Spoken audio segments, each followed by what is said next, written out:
നമസ്കാരം. സംഗീതം ശാസ്ത്രീയമായിട്ട് പഠിക്കാനായി നമ്മുടെ കുറച്ച് സ്റ്റുഡൻസ് ഉണ്ട്. അപ്പോൾ അവർക്ക് വീട്ടിലിരുന്ന് ഒരു പ്രാക്ടീസ് സാധകം ചെയ്യാനായിട്ട് ഒരു 2-3 ടിപ്സുകൾ പറഞ്ഞുതരാം. അത് എളുപ്പത്തിൽ എങ്ങനെ ചെയ്യാം എന്നുള്ളതാണ്.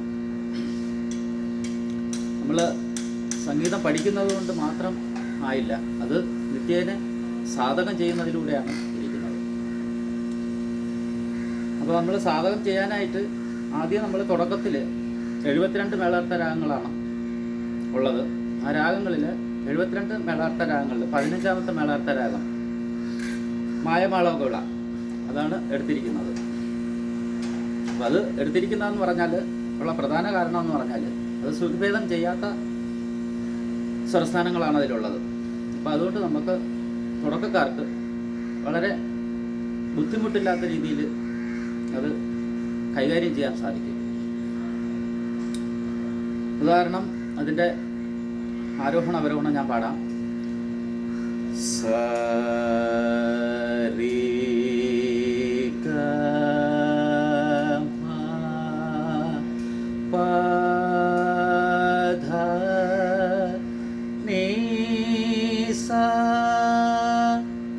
ഷഡ്ജം, ശുദ്ധരിഷഭം, അന്ധരകാന്താരം, ശുദ്ധമധ്യമം, പഞ്ചമം, ശുദ്ധദൈവതം, കാകളി നിഷാദം, ഷഡ്ജം.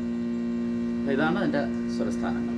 ഇനി അത് ശ്രുതിഭേദം ചെയ്ത് പാടുമ്പോഴും അതിൻ്റെ സ്വരസ്ഥാനങ്ങൾക്ക് വ്യത്യാസം വരും. അപ്പം ശുദ്ധരിഷഭം എന്നുള്ളത് ഷഡ്ജ മാറും. ചിലപ്പം അന്തരകാന്താരം എന്നുള്ള സാധാരണ കാന്താരമായിപ്പോവും. ശുദ്ധമധ്യമം എന്നുള്ളത് പ്രതിമധ്യമത്തിലോട്ട് പോകും. ശുദ്ധദേവതം എന്നുള്ളത് ഷഡ്ശുദ്ധി ദേവതത്തിലോട്ട് പോകും. കാകളി നിഷ എന്നുള്ളത് കൈശവ നിഷാദം ആയിട്ട് മാറും. അപ്പോൾ അങ്ങനെ വരുമ്പോഴത്തേക്ക് നമുക്ക് നോട്ടുകൾ കുറച്ചുകൂടെ ഒരു ഡിഫറൻ്റ് ആയിട്ട് മാറും. അപ്പോൾ അത് സമ്പൂർണ്ണ സ്വരങ്ങളുള്ള ഏത് രാഗത്തിലും നമുക്ക് പ്രാക്ടീസ് ചെയ്യാം.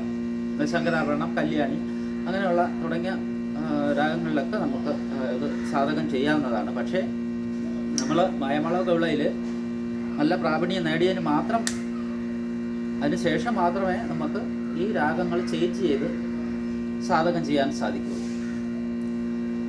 അതുപോലെ നമ്മൾ ഒന്നാമത്തെ സ്വരസ്ഥാനം, അതായത് സരിഗമ പദനിസ സാനിധപ മകരിസ, ഇത് പലരും അവോയ്ഡ് ചെയ്ത് പോകുന്നതായിട്ടാണ് കാണുന്നത്. കാര്യം എന്ന് പറഞ്ഞാൽ പുതിയ പുതിയ പാഠങ്ങളിലേക്ക് ചേക്കേറുന്നതായിട്ടാണ് കാണുന്നത്. അപ്പോൾ ഞാൻ ക്ലാസ് എടുക്കുമ്പോൾ തന്നെ പല പല കുട്ടികളും ഇപ്പം ഗീതം ആയി വർണ്ണമായി ആ ലെവലിലോട്ടൊക്കെ സഞ്ചരിക്കുന്ന കുട്ടികൾക്ക് സ്വരസ്ഥാനം വളരെ ഈസി ആയിട്ട് പാടാൻ പറ്റണം.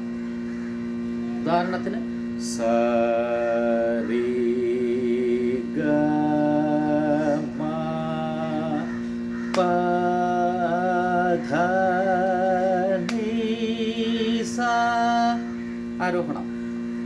ഇനി അവരോഹണം. സാ നി ധ പ മ ഗ രി സ.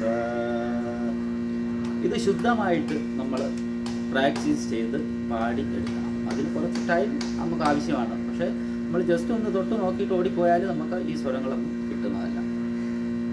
വെറുതെ നമ്മളെ സമയം നമ്മൾ വേസ്റ്റ് ആക്കിക്കൊണ്ടിരിക്കാതെ നമ്മൾ ഈ സ്വരസ്ഥാനം തന്നെ നമ്മൾ ബേസായിട്ട് എടുത്തിട്ട് അത് താളം ഇട്ട് പ്രാക്ടീസ് ചെയ്യണം. താളം എന്ന് പറയുന്നത് ഒരു പ്രധാന ഘടകമാണ്. താളം മെയിനാണ്. പലരും താളം ഉഴക്കുന്നതായിട്ടാണ് ഞാൻ കാണുന്നത്. താളം എന്ന് പറയുന്നത് നമ്മൾ അടിച്ച് തന്നെ ഇട്ട് അത് പ്രാക്ടീസ് ചെയ്യേണ്ടതാണ്. താളം അടിച്ച് പ്രാക്ടീസ്, നമ്മളെ ഷോൾഡറിൻ്റെ ഹൈറ്റ് വരെ നമ്മൾ ആ കൈ കൊണ്ടുവന്നിട്ട് ആ താളം അടി എന്ന് പറയുമ്പോൾ കൃത്യമായിട്ടും 5 വിരലും വലത് തുടയുടെ ഭാഗത്ത് പതിച്ചിരിക്കണം.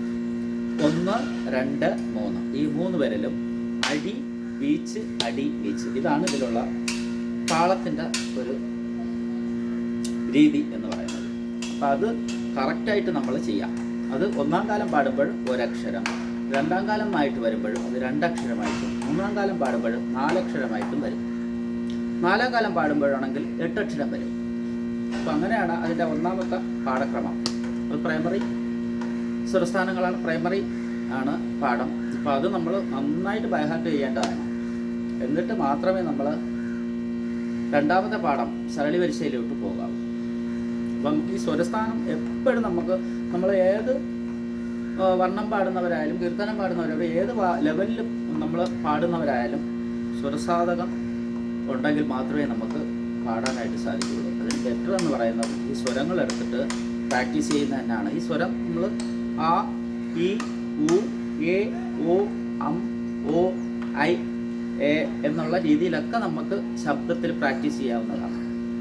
ആദ്യം നമ്മൾ ചെയ്യേണ്ടത് ആ എന്നുള്ള ശബ്ദം, അതായത് സ, സ, ആ, രി, ഇ, ഗ, ആ, മ, ആ, പ, ആ, ധ, ആ, നി, ഇ, സ, ആ. അപ്പം ആ എന്നുള്ള ഒരു ശബ്ദമാണ് നമുക്ക് അവസാനം കിട്ടുന്നത് അല്ലേ. അപ്പോൾ പലരും സാ എന്ന് പാടുന്നത് ഇങ്ങനെ വായടച്ച് വെച്ച് പാടുന്നതായിട്ട് ഞാൻ കണ്ടിട്ടുണ്ട്. അപ്പോൾ അത് മാറ്റി നമ്മൾ സാ എന്ന് പറയുമ്പം സാ, രി, ഗ, മ എന്ന് തന്നെ പ്രാക്ടീസ് ചെയ്യണം. വാ തുറന്ന് പാടി ശീലിക്കണം. അതുപോലെ നമ്മൾ ഓരോ സ്വരങ്ങളും പാടുമ്പോൾ ആ ശബ്ദത്തിൻ്റെ എയർ കറക്റ്റ് പഞ്ചിൽ നമ്മൾ പാടി പഠിക്കണം.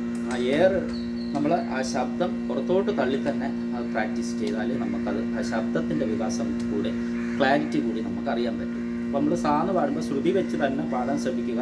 ശ്രുതി ഇല്ലാതെ ആരും പാടാൻ ശ്രമിക്കരുത്. ശ്രുതി വെച്ച് പാടുമ്പോഴാണ് നമുക്ക് ആ ശ്രുതിയിൽ ആ നാദത്തിൽ ലയിക്കുന്നത് നമുക്ക് അറിയാൻ സാധിക്കും.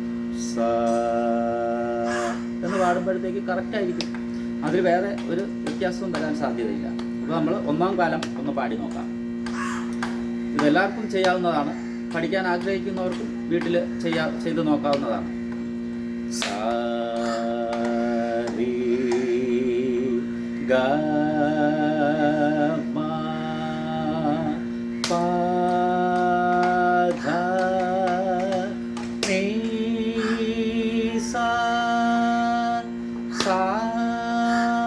നി, ധ, പ, മ, ഗ, രി, സ. ഇത് ഒന്നാം കാലം. ഇനി രണ്ടാം കാലം പാടുമ്പോൾ ഇത് നമ്മളൊരു 10 പ്രാവശ്യം നമുക്ക് ചെയ്തു നോക്കാം. 10 പ്രാവശ്യം നമ്മൾ ചെയ്ത് നോക്കുമ്പോൾ നമുക്ക് ശ്രുതി ചേരുന്നുണ്ടോ, നമ്മളെ ശബ്ദത്തിൻ്റെ ബ്രീത്തിങ് കറക്റ്റ് ആണോ എന്നൊക്കെ നമുക്കറിയാൻ പറ്റും. അതായത് നമ്മൾ സാരി ഗ പെട്ടെന്ന് പാടിപ്പോകും ചിലർ. പക്ഷെ അതിൽ നമുക്ക് ബ്രീത്ത് കൺട്രോൾ വരില്ല. ബ്രീത്ത് കൺട്രോൾ വരണമെങ്കിൽ നമ്മൾ സാരി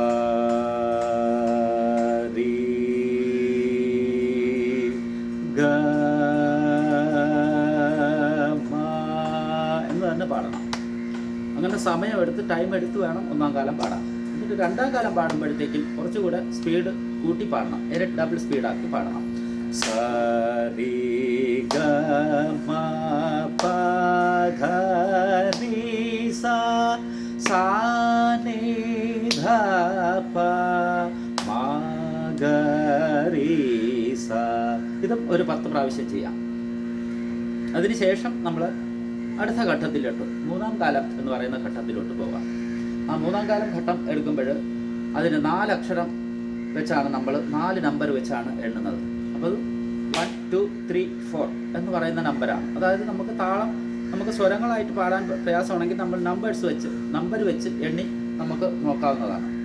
1, 2, 3, 4 1, 2, 3, 4 1, 2, 3, 4 1, 2, 3, 4 1, 2, 3, 4 1, 2, 3, 4 1, 2, 3, 4 1, 2, 3, 4 ഈ 4 നമ്പറാണ് വരുന്നത്. അപ്പോൾ 4 നമ്പർ വെച്ച് നമുക്കൊന്ന് പാടി നോക്കാം. സ, രി, ഗ, മ, പ, ധ, നി, സ, സ, നി, ധ, പ, മ, ഗ, രി, സ. സ, രി, ഗ, മ, പ, ധ, നി, സ, സ, നി, ധ, പ, മ, ഗ, രി, സ.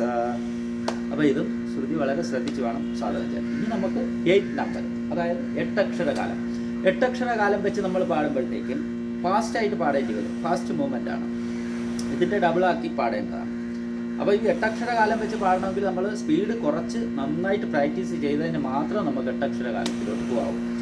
അപ്പം സരി ഗ മ പ ധ നി സ സ നി ധ പ മ ഗ രി സ. സരി ഗ മ പ ധ നി സ സ നി ധ പ മ ഗ രി സ. സരി ഗ മ പ ധ നി സ സ നി ധ പ മ ഗ രി സ. സരി ഗ മ പ ധ നി സ സ നി ധ പ മ ഗ രി സ.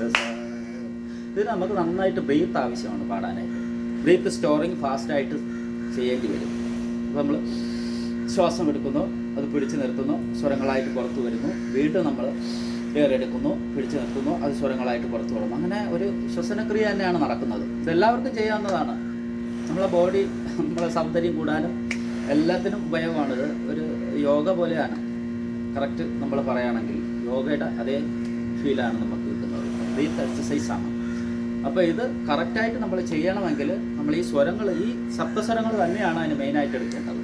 വേറെ ഒന്നിലോട്ടും നമ്മൾ ചാടി പോകേണ്ടതായിട്ടില്ല. ഈ സ്വരങ്ങൾ നമ്മൾ കുറച്ച് നാൾ, ചിലർക്ക് 1 മാസം കൊണ്ട് റെഡിയാവും, ചിലർക്ക് 1 ആഴ്ച കൊണ്ട് റെഡിയാവും, ചിലർക്ക് 1 വർഷം തന്നെ വേണ്ടി വരും. ഈ സ്വരസ്ഥാനം പക്കയായിട്ട് കറക്റ്റായിട്ട് പാടണം. അത് പാടിയതിന് ശേഷമേ നമ്മൾ അടുത്ത പാഠത്തിലോട്ട് പ്രവേശിക്കാവൂ. രാഗം മായ മാളവുകളുള്ള 15ാമത്തെ മേളകർത്ത രാഗം. അപ്പം എല്ലാവർക്കും പ്രാക്ടീസ് ചെയ്യാൻ മനസ്സിലായി കാണുമെന്ന് വിചാരിക്കുന്നു. അതുപോലെ തന്നെ ശ്രുതി, താളം, സ്വരം, ഇത് 3 കൂടെ ചേരുന്നതാണ് സംഗീതം എന്ന് പറയുന്നത്. ഇത് ഏതെങ്കിലും ഒന്ന് പോയാൽ നമുക്ക് അത് കിട്ടിയെന്ന് വരില്ല, അത് കറക്റ്റിങ് വരില്ല. അപ്പോൾ അതുകൊണ്ട് എല്ലാവരും ഇത് പ്രാക്ടീസ് ചെയ്യുക, സാധനം ചെയ്യുക. അടുത്ത പാഠം പാടേണ്ട രീതി, പ്രാക്ടീസ് ചെയ്യേണ്ട രീതി അടുത്ത ക്ലാസ്സിൽ ഞാൻ പറയുന്നതാണ്. ശരി, എല്ലാവർക്കും ഗുഡ് ബൈ.